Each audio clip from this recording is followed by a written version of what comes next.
यह कहानी एक बौद्ध शिष्य की है जो बोलने की आदत के कारण अपने जीवन में कई समस्याओं का सामना करता है। गौतम बुद्ध के निर्देश पर वह मौन का संकल्प लेता है और अंततः एक गहरे आत्मज्ञान तक पहुंचता है।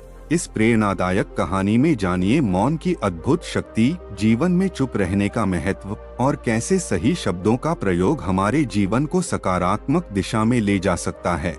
कहानी जीवन के गहरे मूल्यों को समझने और आत्मशक्ति को बढ़ाने का संदेश देती है। इसे अंत तक जरूर देखें और अपने जीवन में मौन की कला को अपनाएं। एक समय की बात है, एक गांव में गौतम बुद्ध का बहुत बड़ा आश्रम था। वहां पर एक प्रसिद्ध बौद्ध गुरु रहते थे। वहां पर उनका एक शिष्य था जो कि बहुत बोलने वाला था। वह हर समय इधर उधर की बातें करता था। जब वह दान लेने के लिए जाता था तो हर घर से एक नई कहानी लेकर आता था और आश्रम के दूसरे शिष्यों को सुनता था। वो हर समय एक शिष्य की दूसरे शिष्य से बुराई और चुगली करता रहता था और दूसरों के सामने अच्छा बनने का प्रयास करता रहता था। खुद के मुंह से ही खुद की तारीफ करता रहता था और हमेशा ही खुद को गुरु के सामने सबसे बुद्धिमान और उत्तम साबित करने का प्रयास करता रहता था। वह खुद को सभी शिष्यों से अलग और श्रेष्ठ मानता था। उसका कहना था कि मैं एक अमीर घर का बालक हूँ। अगर मैं चाहता तो एक आरामदायक और सुविधाओं से भरा जीवन जी सकता था, लेकिन मैं वह सब छोड़कर यहाँ आया क्योंकि मुझे सत्य की खोज करनी है, खुद को जानना है, जीवन को जानना है। इसीलिए मेरा त्याग तुम सबसे बड़ा है। एक दिन गुरु ने आश्रम के सभी शिष्यों को बुलाकर कहा, आप सभी को अगले 1 महीने के लिए कोई संकल्प लेना है। इससे आपकी संकल्प शक्ति मजबूत होगी और आप में आत्मशक्ति का संचार होगा। आप सभी अपने समर्थ के अनुसार कोई भी संकल्प ले सकते हैं और यदि 1 महीने से पूर्व किसी का भी संकल्प टूट जाएगा तो वह अपनी दिनचर्या में वापस आ जाएगा। सभी शिष्यों ने अपनी शक्ति के अनुसार छोटे बड़े संकल्प लिए और गुरु को अपने अपने संकल्प के बारे में बोलकर वहां से चले गए। लेकिन वह शिष्य जो खुद को सबसे अलग और बड़ा दिखाना चाहता था, वह सीधे गुरु की कुटिया में पहुंच गया और बोला, मैं कोई छोटा मोटा संकल्प नहीं लेना चाहता बल्कि खुद की ही जैसे एक बड़ा और महान संकल्प लेना चाहता हूँ। कृपया आप ही बताएं मुझे क्या संकल्प लेना चाहिए। उसकी यह बात सुनकर गुरु मुस्कुराए और बोले, क्या तुम मेरे द्वारा दिए गए संकल्प को पूरा कर पाओगे? क्या तुम्हारे लिए उसे पूरा करना संभव होगा? शायद नहीं, वह तुम्हारे लिए संभव नहीं है। तुम उसे पूरा नहीं कर पाओगे, इसीलिए तुम खुद ही कोई संकल्प ढूंढो। शिष्य ने कहा, नहीं गुरुदेव, आप जो भी संकल्प मुझे देंगे मैं उसे पूरा करूँगा। गुरु ने कहा, ठीक है, तो तुम अगले 1 महीने तक चुप रहो, मुंह से एक शब्द भी नहीं निकालो, यही तुम्हारा संकल्प है। शिष्य ने कहा, गुरुदेव, यह भी कोई संकल्प है? यह तो बहुत ही आसान है। 1 महीने तक चुप ही रहना है। आप कोई बड़ा संकल्प दीजिए जो मेरी योग्यता के लायक हो, जिसे पूरा करने में मुझे समस्या हो। गुरु ने कहा, पहले तुम यही संकल्प को तो पूरा करके दिखाओ। शिष्य ने गुरु की बात मान ली और वह इस समय चुप हो गया और पलटकर कुटिया से बाहर चला गया। पहले उसे चुप रहना बहुत आसान लग रहा था। उसने एक दिन तो जैसे तैसे चुप रहकर काट लिया, लेकिन दूसरे दिन से उसके मन में ना बोलने का बोझ बढ़ने लगा। तीसरे दिन उसे भारीपन महसूस होने लगा और चौथे दिन उसके अंदर एक अजीब सी बेचैनी होने लगी, क्योंकि आसपास आश्रम के सभी शिष्य एक दूसरे से बातें कर रहे थे। यह देख वह पूरा दिन उदास रहा। इसी तरीके से कुछ दिन और बीते और वह शिष्य बीमार पड़ गया। उसका सर फटा जा रहा था। उसका खाने पीने तक का मन नहीं कर रहा था। वह सिर्फ बोलना चाहता था।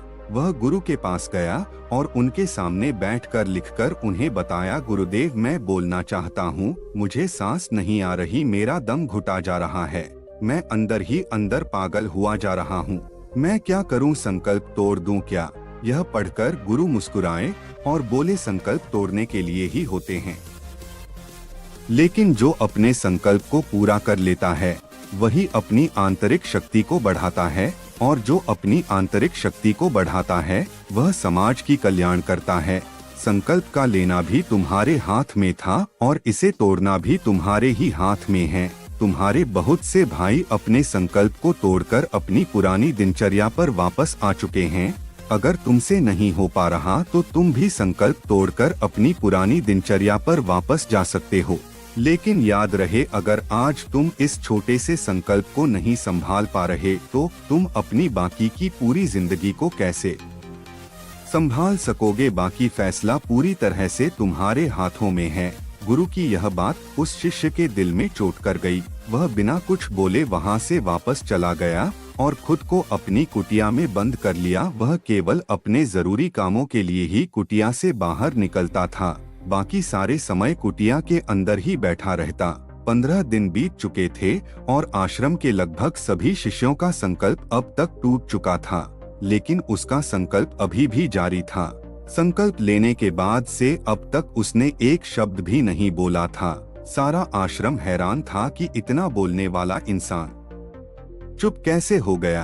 15 दिन बीतने के बाद वह दोबारा अपने गुरु के पास गया और लिखकर बताया, ए गुरुदेव, मैं बाहर से तो चुप हूँ, लेकिन मेरे भीतर बहुत सी आवाज है, बहुत सी चीज, पुकार और शिकायतें हैं। मैं अंदर ही अंदर बात करता रहता हूँ। मेरा मन तरह तरह के प्रश्न पूछता रहता है। मैं बाहर से जितना मौन हूँ, भीतर से उतने ही शोर शराबा से भरा हुआ हूँ। क्या इस तरह से मेरा संकल्प अभी भी जारी है?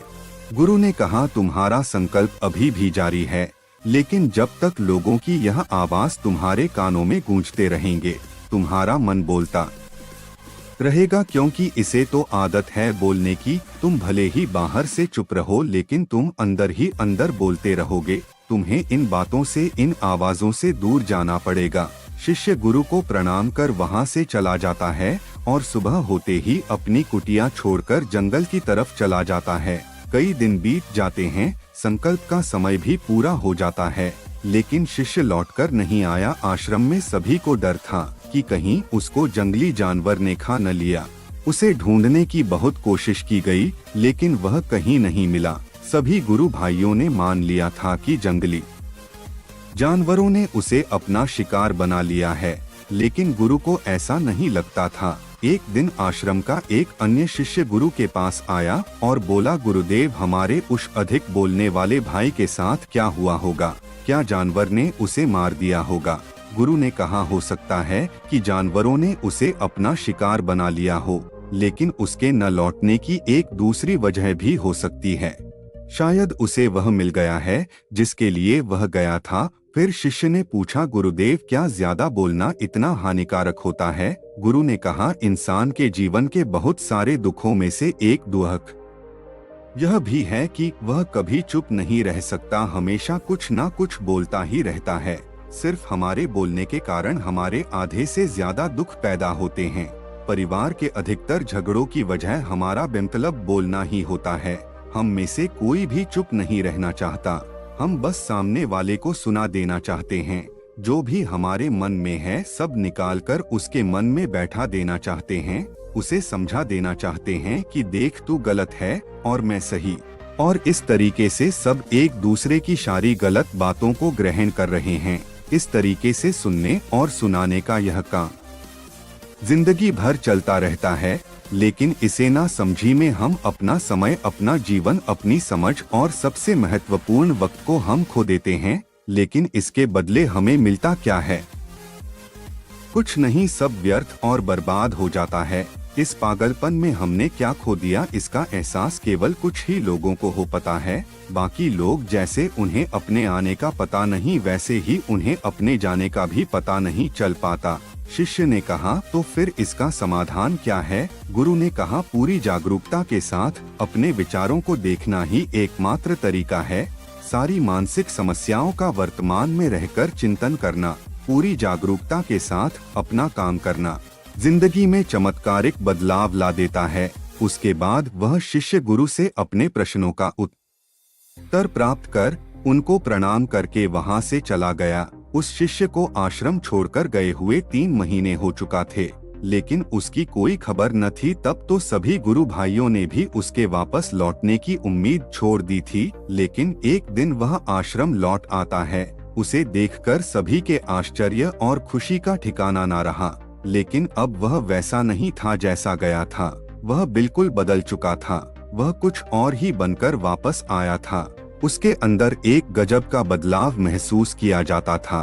उसके चेहरे पर एक गजब का ठहराव और आंखों में बनी शांति थी। आश्रम में आते ही सभी गुरु भाइयों ने उसे चारों तरफ से घेर लिया और बातें करने लग गए। वह भी अपने गुरु भाइयों से बातें करने लगा। उससे बात करने वाले सभी ने यह अनुभव किया कि अब वह पहले जैसा उतावला और बातूनी नहीं रह गया था। उसके मुंह से एक एक शब्द बहुत ही सरल और मधुरता के साथ निकल रहे थे। थोड़ी देर तक गुरु भाइयों से बात करने के बाद वह सीधा गुरु की तरफ चला गया। उसने गुरु के चरण छुए और कहा, गुरुदेव, क्या मैं अभियान में हूँ? क्या अभी मेरा संकल्प जारी है? गुरु ने कुछ देर तक शिष्य की आंखों में बड़े ध्यान से देखा और कहा, हाँ, तुम अभी भी अभियान में हो। तुम्हारे मुंह से एक भी शब्द निकल नहीं रहा और तुम्हारा संकल्प अभी भी जारी है। शिष्य ने कहा, गुरुदेव, जब मैं आश्रम से गया तो मैं मुंह से तो चुप था, लेकिन मेरे अंदर बहुत सी आवाज हो रही थी। मन में बहुत से प्रश्न थे और वह बंद नहीं हो रहे थे। तो मैं जंगल में चला गया इस उम्मीद से कि वहाँ मुझे शांति मिलेगी और मेरे मन की बकबक कम हो जाएगी। लेकिन मैं जितना एकांत में जाता गया, मेरे अंदर की आवाज उतनी ही तेज होती गई। मेरे भीतर की पुरानी से पुरानी आवाज मुझे सुनाई देने लगी। तब जाकर मैंने महसूस किया कि मैं कितना गलत कर रहा था। जब मैं अपने परिवार वालों, दोस्तों को और गुरु भाइयों को बुरा भला कहता था तो उसी समय मुझे लगता था कि मैं सही नहीं कह रहा हूँ। जब मैं गुरु भाइयों की एक दूसरे से चुगली करता था और उनका मजाक बनाता था, तब भी मुझे यही लगता था कि मैं उनसे बेहतर हूँ और मैं सही नहीं कर रहा हूँ। लेकिन उस दिन मैंने पहली बार महसूस किया कि मैं कितना गलत बोलता था। काफी दिनों तक यह सारे शोर और शिकायतें मेरे अंदर चलते रहे, लेकिन धीरे धीरे करके एक दिन यह सारी आवाज मेरे अंदर से समाप्त हो गई। अब मैं भीतर से भी मौन हो गया। उसी घने जंगल में कोई बोलने वाला था नहीं और भीतर कोई आवाज बची ही नहीं थी। और मैं उसी दिन पहली बार मौन का सही अर्थ समझा। मेरे चारों तरफ बहुत शांति थी। हालांकि अभी भी कुछ आवाज आ रही थी जो पहले भी आती थी, लेकिन मैं उन्हें सुन नहीं पाता था। पर अब वह सभी आवाज जो मुझे स्पष्ट रूप से सुनाई दे रही थी, वो थी हवा के चलने की आवाज, चिड़ियों के चहकने की आवाज और पानी के बहाने की आवाज। यह सभी आवाज ही मैंने पहली बार पूरे होशपूर्वक सुनी। अपने चारों तरफ इतनी शांति मैंने पहले कभी महसूस नहीं की थी। तो इस शांति को भंग करने के लिए मैंने पहली बार अपने मुंह से कोई शब्द निकला। मैं चिल्लाया है, ईश्वर, यह कैसी शांति है? सभी कुछ इतना शांत क्यों है? ऐसा क्या हो गया? लेकिन मेरे चिल्लाने के बाद भी शांति भंग नहीं हुई। सब कुछ पहले जितना ही शांत था। बाहर भी और भीतर भी उतना शांत रहा।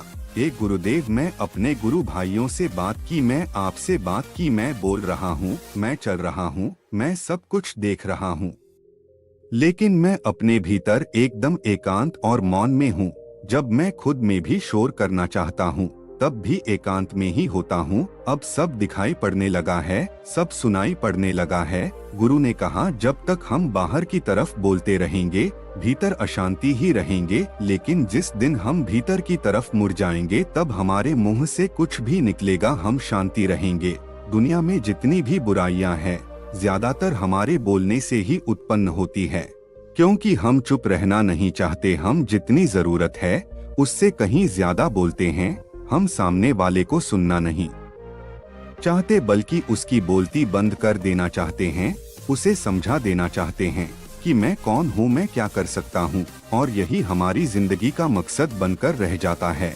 हमारी सारी ऊर्जा व्यर्थ के बोलने में बर्बाद होती रहती है।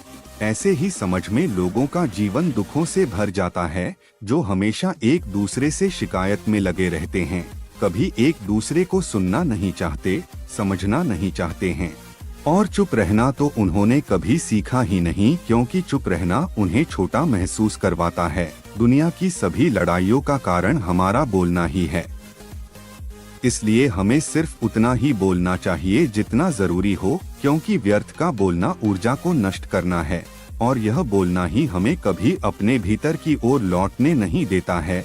क्योंकि यह हमें बाहर की ओर खींच कर रखता है, और बाहर है ही क्या इस संसार के अलावा। लेकिन अगर अपने भीतर के संसार की ओर मोड़ना है तो इस मुंह को बंद ही रखना चाहिए। इसीलिए जितने भी बुद्ध हुए, आत्मज्ञानी हुए, वह सभी एकांत की ओर भागे ताकि उन्हें ज्यादा ना बोलना पड़े, ज्यादा सुनाना पड़े। वह एकांत में रहे और शांत रहे, इसीलिए आसानी से भीतर की यात्रा कर पाए। लेकिन अगर कोई चाहे तो इस संसार में रहकर भी एकांत में रह सकता है, शांत रह सकता है, लेकिन इसके लिए उन्हें अपनी ऊर्जा बचाने होगी जिसे वह अब तक अपने व्यर्थ के शब्दों में बर्बाद कर रहे थे। इस कहानी की सीख यही है कि व्यर्थ का बोलना ऊर्जा को नष्ट करना है, और यह बोलना ही हमें कभी अपने भीतर की ओर लौटने नहीं देता, क्योंकि यह हमें बाहर की ओर झुकाए रखता है। और जिन्हें भीतर की यात्रा करनी है उन्हें अपने मुंह को बंद ही रखना चाहिए। चुप रहने में अद्भुत शक्ति है। यदि हम सही समय पर सही शब्दों का प्रयोग करें तो हम अपने जीवन को सकारात्मक दिशा में बदल सकते हैं। मौन रहकर हम अपनी आत्मा की गहराई में जा सकते हैं और भीतर से शांति का अनुभव कर सकते हैं। इससे हम अपने विचारों और भावनाओं को साफ करके अपने जीवन को सकारात्मक बना सकते हैं। हमें चुप रहने की कला सीखनी चाहिए ताकि हम अपने शब्दों का सही प्रयोग करके अपना और दूसरों का जीवन बेहतर बना सकें। कहानी पसंद आए तो वीडियो को लाइक और चैनल को सब्सक्राइब जरूर करें।